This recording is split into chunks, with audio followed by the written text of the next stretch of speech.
So there are several really practical things that technical folks can do to set themselves up for leadership. I started out as a trainer. I was training technical people on, believe it or not, how to use a computer. I've worked in castles, in prisons, on farms. I decided to focus on developing first-line managers. Why do you believe that it is essential for employers to invest in developing their managers, even during financially, challenging times? It's especially important during financially challenging times. Hello and welcome to the very first episode of the Business Backstage podcast. It is the show that demystifies what happens behind the scenes of resilient businesses. My name is Bukola Osuntuyi and I am the founder and the host of Business Backstage podcast. It is a platform that supports Scotland's vibrant tech ecosystem by amplifying the expert voices across organizations in Scotland and from around the world. And in each episode, I share unfiltered stories of career wins, the mistakes, the layoffs, the practical lessons, leading in complex business environments, and also highlighting the messy truths that shape sustainable businesses. Now to our very first guest, who I am excited about. Today, I am joined by the amazing Gayle Thompson, the founder of VILT. Gayle has spent over 3 decades working with people across 40 countries, from solo entrepreneurs to billion-dollar blue-chip companies. She's a powerhouse in people and leadership development, especially within the tech sector, where technical experts would often find themselves suddenly leading teams with little to no support. So Gayle is on a mission to change that. So she helps first-line managers to step confidently into leadership, reducing what will typically take 12 to 18 months into transformative 12-week journey. And Gayle also sketches. She is known for her use of cartoons to drive key points home, and I absolutely love her work. Gayle, you are welcome to the show. Thank you so much for being on the first show. Thank you, Buki, for having me. I am absolutely thrilled, especially to be your very first guest. Amazing. Just to give the audience a bit of a backstory,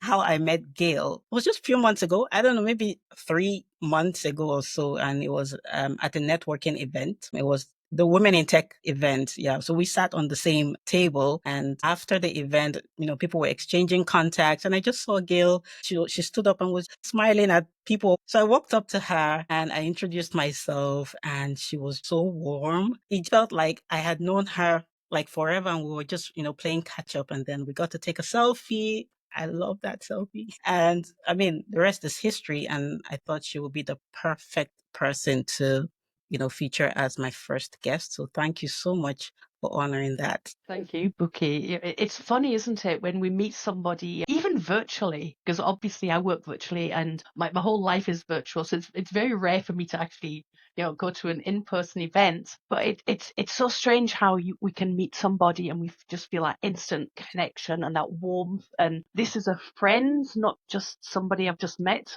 It's very strange. Amazing. So, you know what? Let's get straight into it.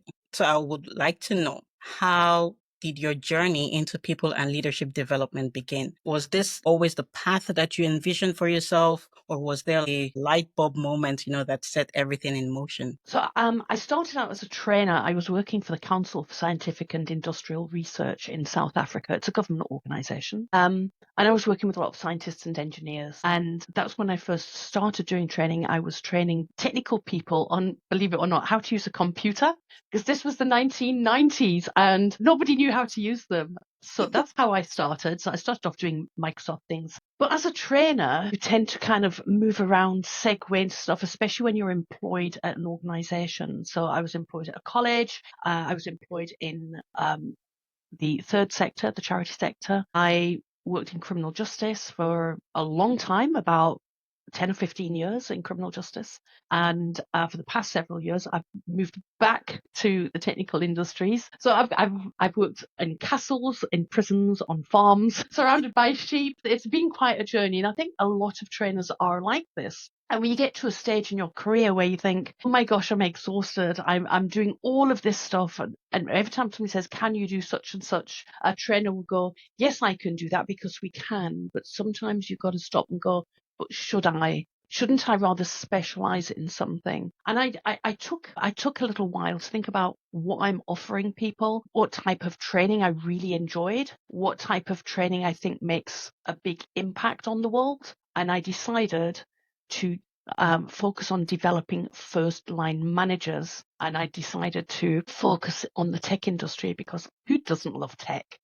So creative and innovative, and the people are just such outrageously brilliant thinkers, and it's full of very clever people. And I love being surrounded by clever people. It ticks a lot of my boxes. And I think I can really relate to, what you said about finding your niche, because trainers tend to know a lot. And, that's what makes them trainers, because when you're training, you're not just training a particular industry across, and you need to be able to relate to what they are saying, relate to their pain points, their challenges, and be able to solve that, so that's really interesting to know. What a background. I think there's more to it, more stories that we can get from that. And yeah, thanks so much for sharing. Speaking of training, it's often one of the first things that will take the back seat in organizations when it comes to budgets being tight. And with the recent rise in the national insurance contributions here in the UK, I think many businesses, especially the SMEs and the tech startups, they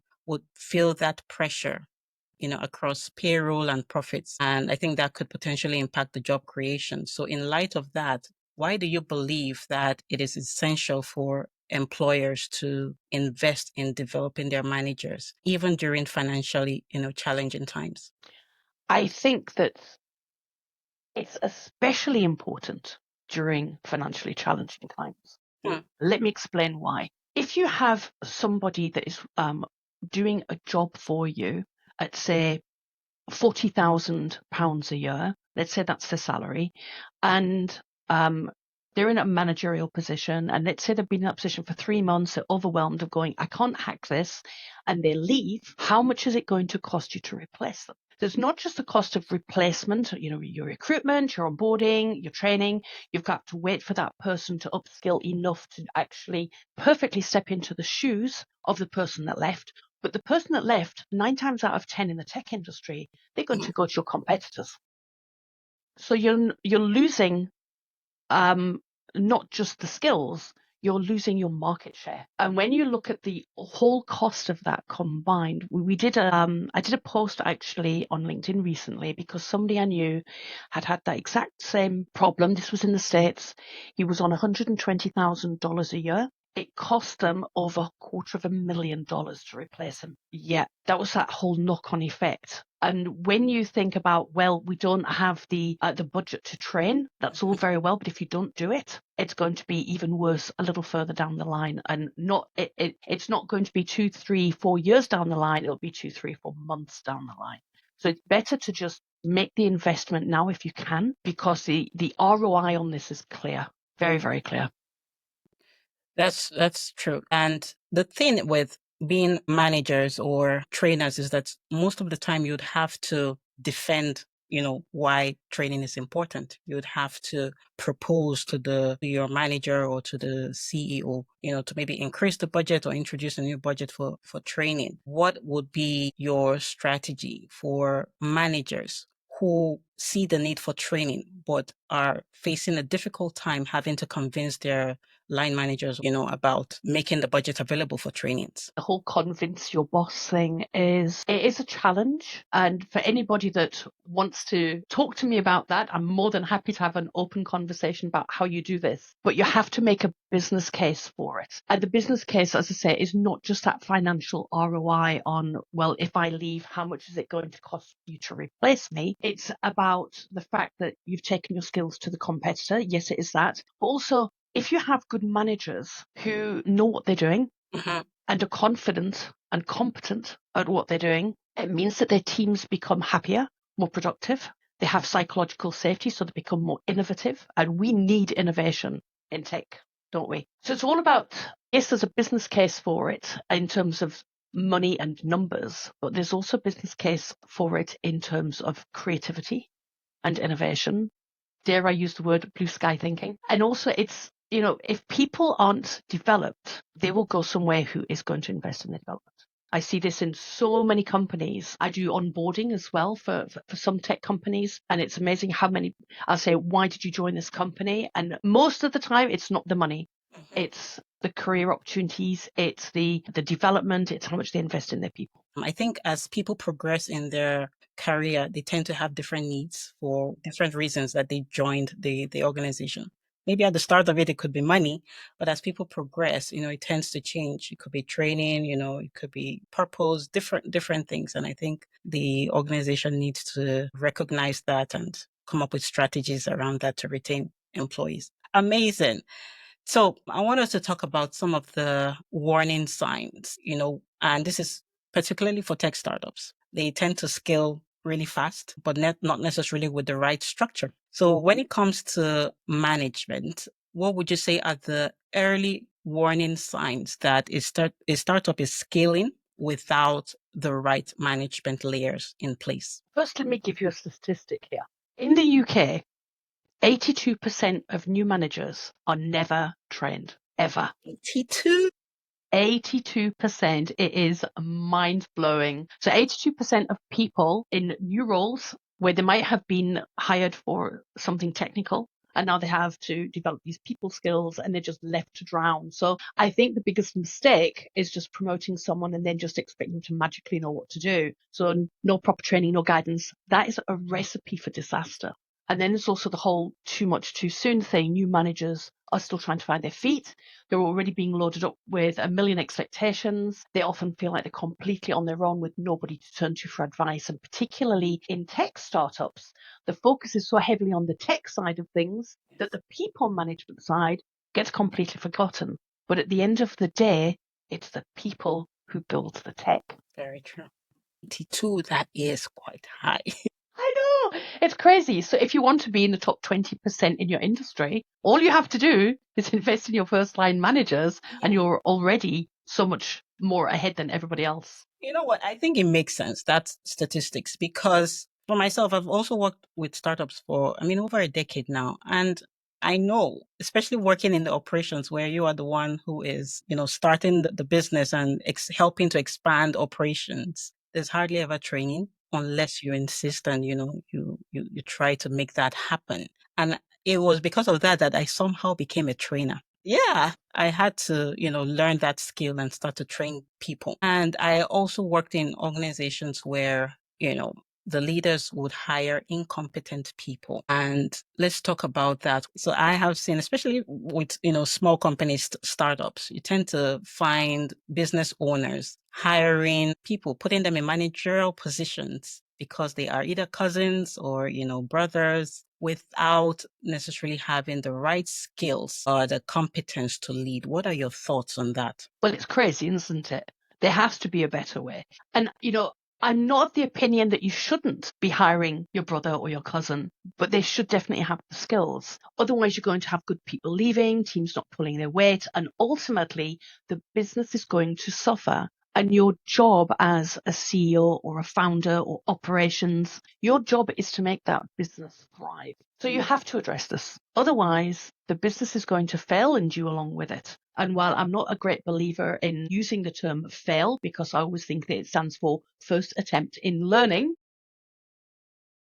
when your business collapses, that's an awful lot of other people that is going to impact. So it has to be addressed. And like I said, it's okay to hire your cousin or your brother or your sister, but please make sure that if they don't already have the skills, that you invest in them getting the skills, because you don't want to give them a nervous breakdown either. That has happened to me. I interviewed a lot of first line managers. I've interviewed a lot of people when I created this accelerator, and people were telling me things that had happened to me as well, crying in the bathroom, taking tranquilizers before going to work. This is actually a thing. People having nervous breakdowns, people, their confidence absolutely crashing, the mental health, the stress. And this is not just that person. This extends out to all of the people I have dealings with, whether it's their team or whether it's your clients. So it's a no-brainer.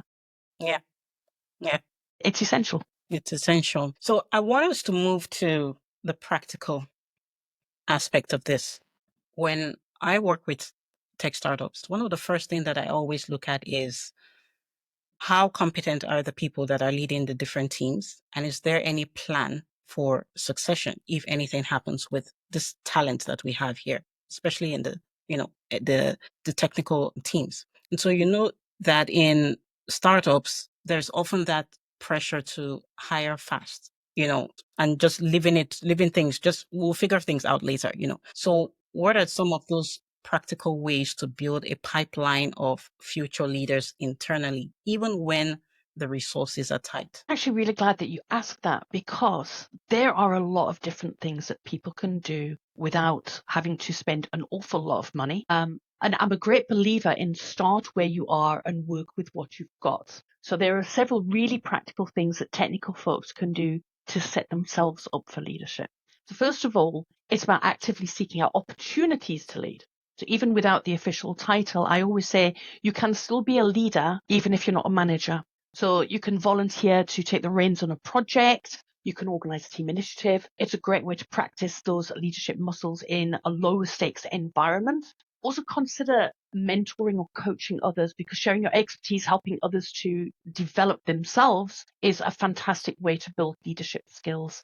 But it's also great to demonstrate your ability to guide and support people. Then it's crucial to sharpen those communication and collaboration skills. That means getting involved in cross-functional meetings, really working on explaining technical stuff clearly to people who are not technical. Leaders need to be able to bridge that gap and get everybody on the same page. I'll be honest, I work with a lot of people who do technical sales, and I just think, how incredible must it be to have the skill to be highly technical and highly people skilled at the same time, that I'm in awe of people like that. But it's also about understanding that bigger picture of the business. So don't just focus on your task. Try to grasp the company's strategy, the goals that the company has, also the challenges that it has. Attend those all hands meetings, have a chat with your manager to get some business insights, because that kind of strategic thinking is key for leaders.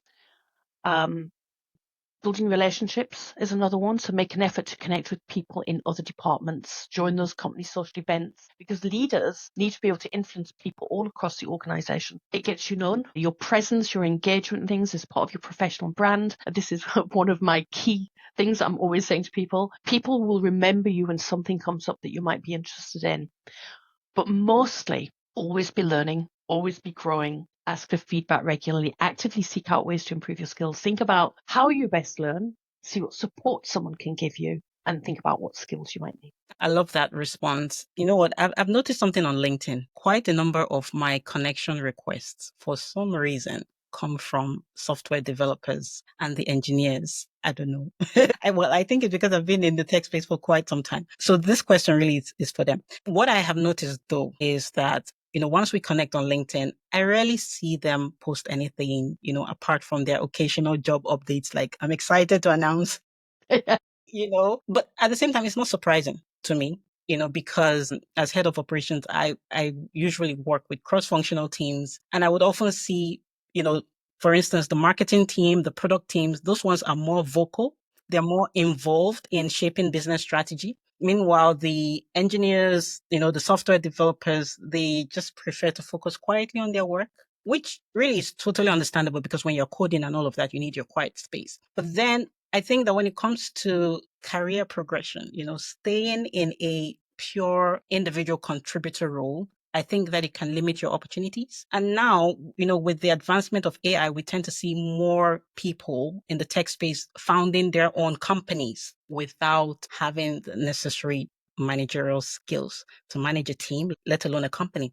So people who are like in that individual contributor role, what practical steps should they take to prepare themselves for future leadership roles? So apart from the things that I just mentioned, and it's weird, Bookie, because I was thinking this exact thing yesterday. I was on LinkedIn and, I'm looking around, seeing who's out there. And I thought, gosh, it's so weird that all of the product people are going, hey, look at this drone we've built, or look at this app that we've built. But the people, the individual contributors that are working on them are not saying anything. Maybe they've got NDAs. That's fine. But you have to have some kind of presence. And there's a lot of people, for instance, HR, that have almost no presence on LinkedIn. They have a profile, but they've never commented, they've never posted, but the profile's been there for years and years. Because it's not just about the software technical people, it's about all of the people in that company. So I think that what can they do to prepare? They need to be talking about the company. They need to be advocates for the products that the company is developing. They need to be advocates for the culture that the company is demonstrating.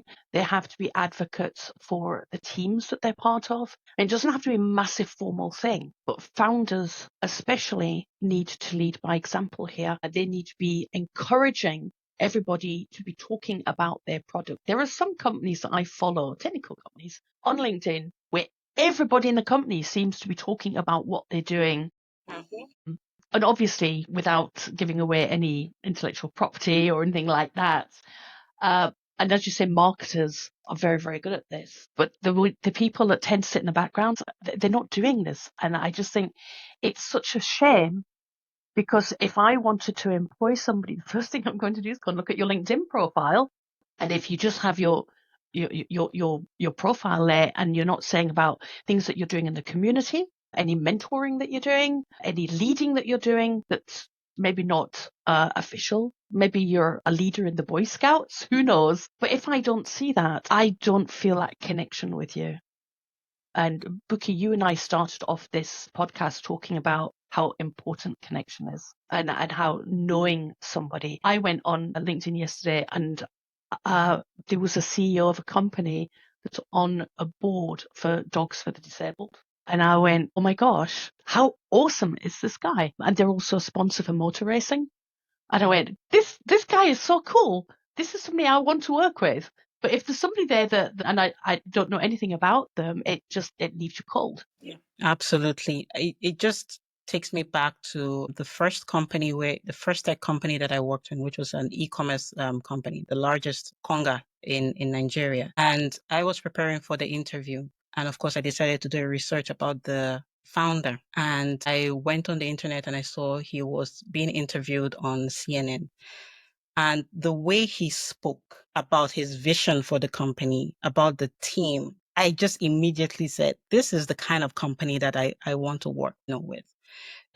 He may not have had all the technical experience and all of that, but he knew what was essential to building that team that could take the vision forward. So being out there, having that managerial skills, having that strategy and showing what you're about, what you can do, what you're trying to solve is really important. Moving to, this time that we're in, we have very young people starting up their own companies. I think we're in a time where the workforce is like a rich blend of two dynamic generations. We have the millennials, we have the Gen Zs. And in the tech sector, especially, we see more, Gen Zs stepping into, the profession right now. What do you think that both generations can learn from each other when it comes to organizational leadership, and for the Gen Zs in particular, because they are the future, they are the present and the future right now when it comes to organizational leadership, right? What skills should they be focusing on now in order to stay relevant and just help sustain the organizations of the future? Yeah, it's a real mix in tech these days, isn't it? I mean, I'm an early Gen X myself. I only just missed being a boomer. I see. But I think the slightly older crowd, the millennials, oh my gosh, can't believe I just said millennials and older crowd in the same sentence. I think that the millennials can offer valuable insights into navigating workplace dynamics, because they've often had more experience with things like office politics and company structures, which can be very helpful for Gen Z. They can also help Gen Z develop those communication skills beyond just digital. Things like actual face-to-face conversations and building strong relationships in person. And importantly, millennials have often been at the forefront of pushing for that better work-life balance, so they can share some hard-earned wisdom there. But on the other hand, Gen Z often brings more native tech fluency, which I think that's why we find so many of them in the tech field.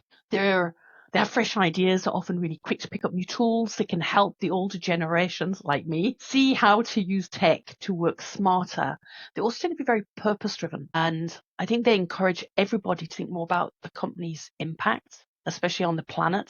And I think that Gen Z's adaptability and that purpose driven mindset is a real asset in the fast-paced startup world. But regardless of generation, I think that all leaders should focus on a concept called psychological safety. And that's creating the environment where people can ask questions, where people can say, oh my gosh, I messed up, where they can say, oh, I'm struggling here. Can you give me some help? That is where innovation thrives. And as tech companies, that's crucial. It's funny that you mentioned psychological safety. Just, a few days ago, I was reading an article about, I think, Paul O'Neill, who was the founder of an aluminum company in America, and how he brought about transformation in that industry because he focused on the psychological safety of the employees there. And it's really amazing. Speaking on the back of that, you know that some senior executives, especially in the tech space, because of how fast things go, they would say, you know what, I don't have the time to mentor my team members. There's that expectation that everybody should just naturally just get things done. But in reality, that's not, it doesn't work that way, And sometimes you would even see some founders that I've even worked with, they would, like reinforce that mindset by embedding it into their company value. So they'll say things like, you know what, we are self-starters, without actually having the recruitment strategies in place to attract, or to support those kinds of people. So my question is this: in such a fast-paced environment as the tech, startup industry, how can founders, startup leaders, how can they realistically create that culture where mentorship, development, upskilling, those things are prioritized even when time and resources are limited? I'm actually really glad that you asked this question, because one of the main challenges I had as a manager right at the beginning was a little thing that is a big word called delegation. And it's exactly the same kind of concept as mentoring or developing your people. And I just want to kind of touch on delegation very briefly. The delegation is something that busy people go, I don't have time to do that. I don't have time to do that effectively, so I'll just do it myself. And before you know it, they're working 80-hour weeks and they're suffering burnout. I was that person, which is why I developed this program, because I don't want anybody else to have to go through this. But really, you have to kind of make a little bit of a switch here. Delegation is a gift. If you do it right, you have to think about, I said to my dad, who is a boomer, how do I delegate effectively? And he said, find the person who doesn't have enough work to do. And I went, that's not going to work, because the person who doesn't have enough work to do, are they going to be committed? Do they have the skills? Do they have the interest? No, but that one does. Can we shift things around and give it to the person who is the best person for it? And just by taking that time out to stop and think about how it should be done, have those conversations, make those shifts. Once I actually started to do that, I started to realize, oh my gosh, not only is it a development opportunity for that person, and it gives them skills to grow into other roles, or grow in their career generally, or grow as a person, it's actually giving me more time to be a better manager. And mentoring from a founder's perspective is exactly the same thing. Mentoring is you giving the gift of time and attention to somebody who can develop enough to take that workload or that pressure off you. And if you don't do that, you're going to work yourself and your company into the ground. Absolutely. I think that's really a key point that you have made there. I've seen how it has really impacted people who feel that need to do stuff themselves because they feel like it's only when I do it myself that, it's good. And they end up being burnt out, and stressed. And of course, it affects the quality of the work, the service, and of course, impacts the customer experience. So you are, really spot on that. And I saw a post from you, and you were talking about one of the 3 initial challenges that first line managers make. And the first thing you said is how to transition. And you said how to delegate and how to handle conflicts in the team. So do you want to talk more about that? So as I said earlier, I interviewed a whole lot of people, and I was asking them a whole lot of different questions. But the question that I asked every single one was, what were your top 3 challenges? What would have made a difference to how you managed, or what would have kept you in management? But those top 3 came up time and time again. Conflict was probably the top one. People are scared of conflict, and yet conflict doesn't have to be negative. It's good to have disagreements about how something should be done. That's where a lot of innovation happens, but it's about how to manage that. I think a lot of people, when first become first line managers, they've suddenly got all this team and they know that these two people don't get on, and they're like, oh my gosh, and they don't have the confidence to say, you guys need to cut it out. This is how I expect you to behave, and this is how, they don't know about processes like performance improvement plans and how to give feedback, SBI. There's a whole load of tools out there that they can use to have those difficult conversations when it comes to conflict. The second highest was delegation. Oh my gosh, suddenly I've got to tell people what to do. And it's not just about, oh yeah, just go and do that. It's not about just telling people what to do. As I said a few minutes ago, it's about thinking about how this task or this project is going to help that person develop in a way that they want to be developed. And if you have a whole lot of team who are not committed to their own development, you might need to start thinking about hiring different people, because the tech industry needs people who are constantly developing ways to stay relevant. The third thing is the transition. And I think a lot of this came up during conversations with people. This sort of went, well, it was kind of weird because, one day I was just one of the gang. And we'd go out to the pub together, and now I'm suddenly, I'm in this new position. Suddenly I have to act differently, and I have to think about, should I go to the pub with them? What can I do? What can't I do? Are they going to take the mickey with me? One woman said, in fact, I think I drew this. One woman said that when the very first day that they became the manager, one of their previous friends said, well, we're friends, so I get to take off early now. And she went, no, wait, what? And it's again about having the difficult conversation. I mean, everybody knows that you've been made a manager. It's not a state secret. You can say, things are going to feel a little weird for us. It's going to be a bit different. And there's still that question, should you go to the pub or not? Should managers go to the pub with their team members?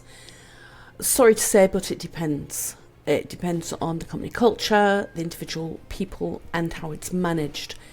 You want to eliminate that mindset of them and us, while respecting professional boundaries, managing potential inappropriate behaviour and avoiding any accusations of favouritism. It is a difficult balance, especially when alcohol is involved, but also for a new inexperienced manager.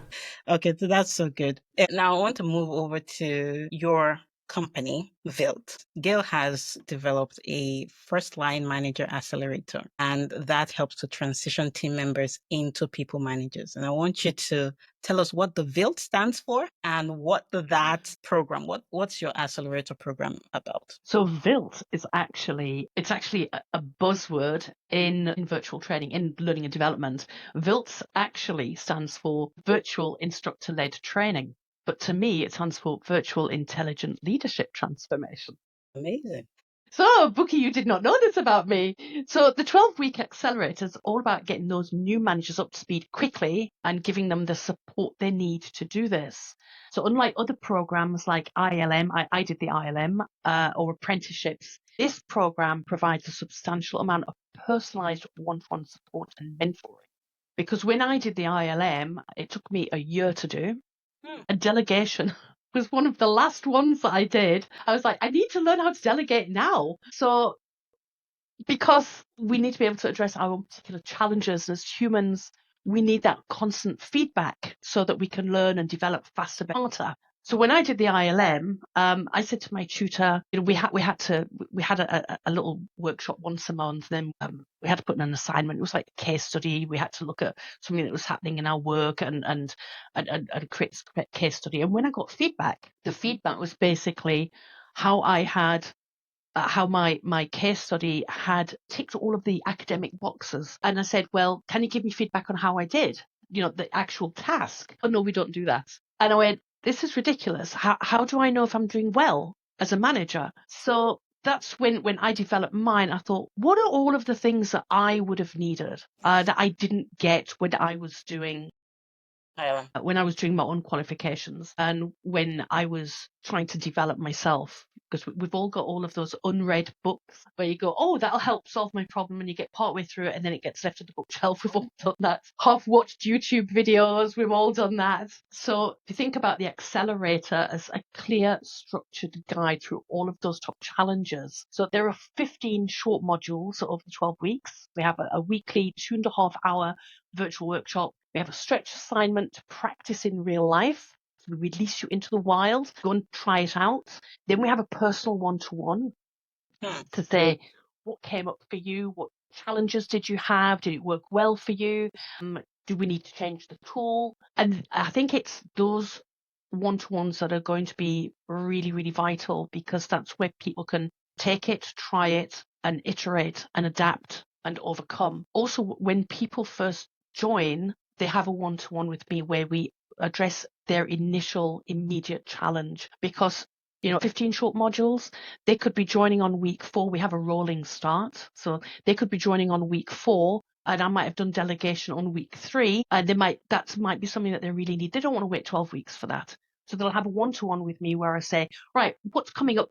What do you need help with right now? Amazing. Then they can have help right away for it. I can introduce the tool. They can have their very own session on it. And that can get them started, and they'll improve confidence really quickly like that. So I think that I'm a great believer in that confidence isn't who we are.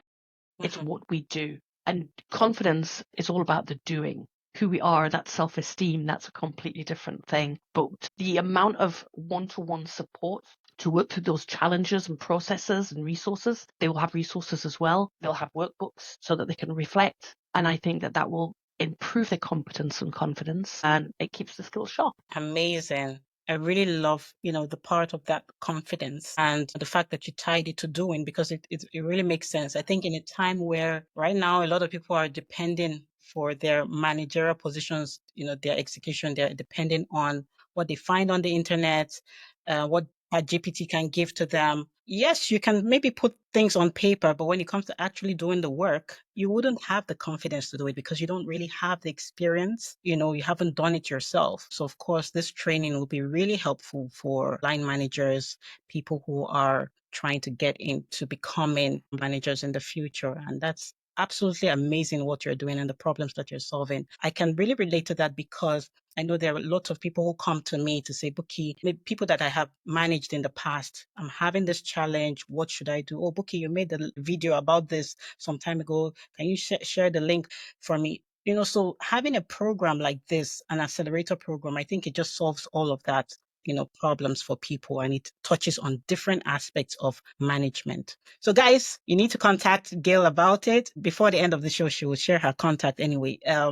So moving on really quickly, I think my question now is, if every startup in Scotland could implement just one lesson from your leadership training program, what would that be? Buki, I have to start with psychological safety.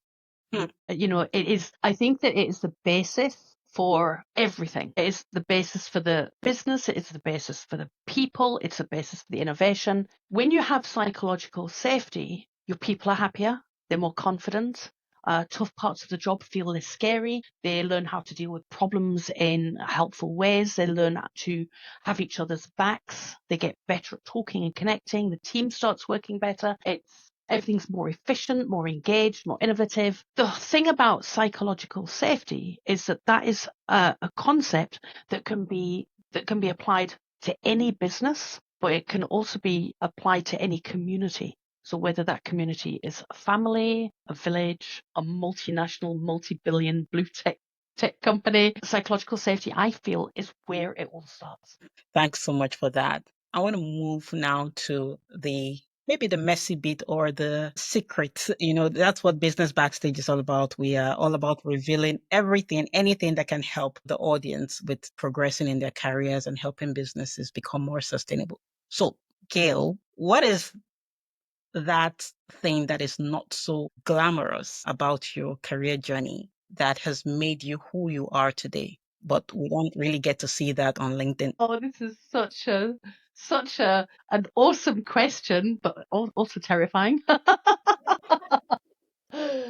I think that the reason that I chose training was because it looked so much fun. And back then I was an administrator, and I kind of felt a little bit envious that other people had careers that they were really passionate about, and there's nothing interesting about admin.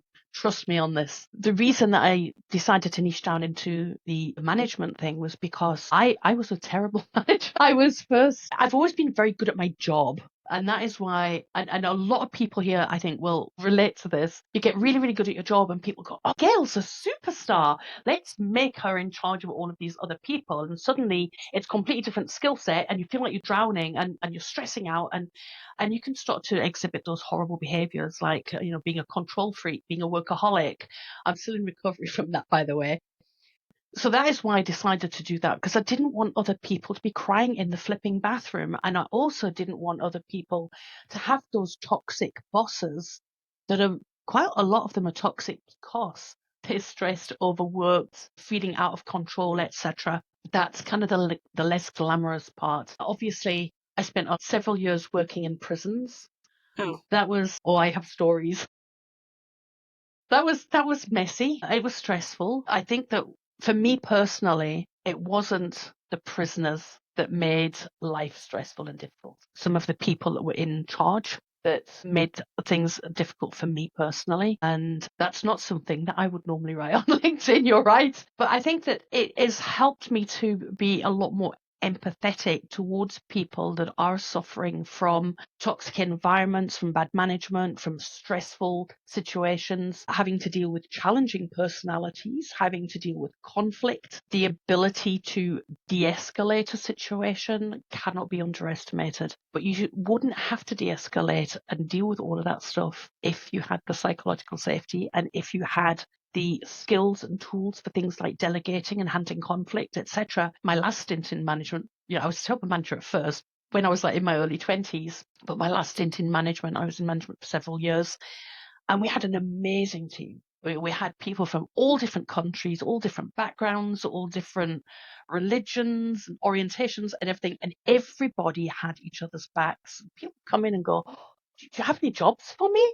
You're like, really? You want to work here? And they said, you all seem like having so much fun. I said, yeah, but we get a lot of stuff done. We get a lot of work done. Amazing. Oh my gosh, That's the messy bit, Buki. Yeah, that is. Heard it here on Buki's podcast first. Thank you so much for sharing that. And Gail, you are leaving Aberdeen soon. Oh my gosh. Not just Aberdeen. Scotland. I'm leaving Scotland.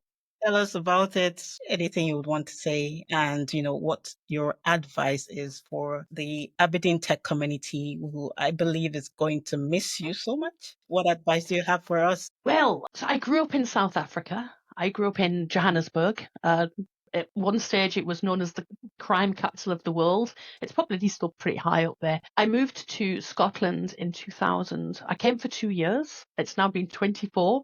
You know how you kind of you just like things and then you just sort of go with it.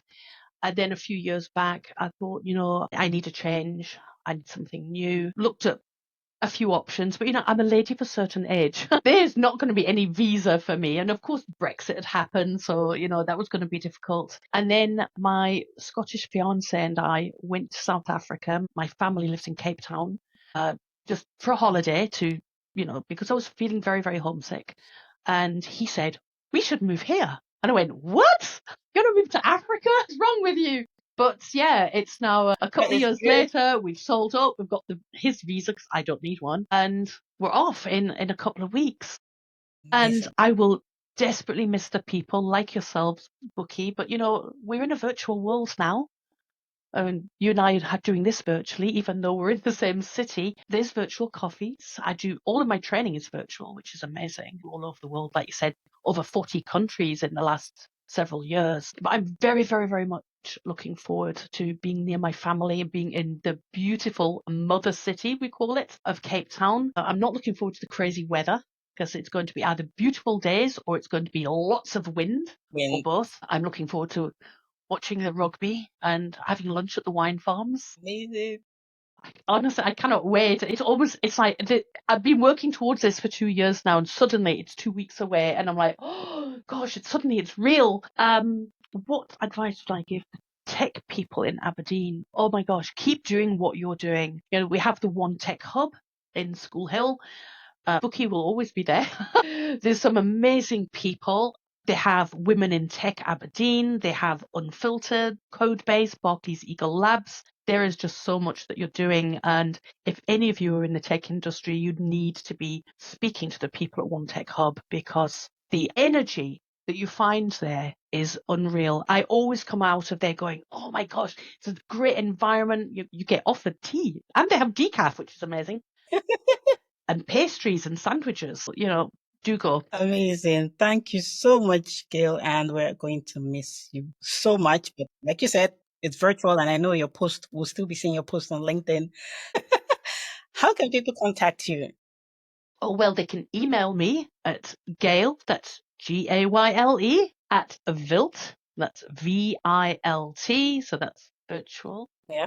Intelligent Leadership Transformation, co.uk. Great. Or you could get me on LinkedIn. Gayle Thompson on LinkedIn. Amazing. Gayle Thompson, thank you so much for joining me today, being my first guest on the Business Backstage podcast, for sharing your wisdom with such clarity and heart. I have learned so much, even though I'm also a trainer myself, but I mean, there's experience and then there's experience. So I have loved hearing your perspective on leadership. And I know that so many listeners will walk away with that renewed confidence about, their own journeys into people management. And to everyone listening, thank you so much for tuning in to this very first episode of Business Backstage. If something Gail said to you today resonated with you, or it gave you that little nudge that you needed, don't keep it to yourself.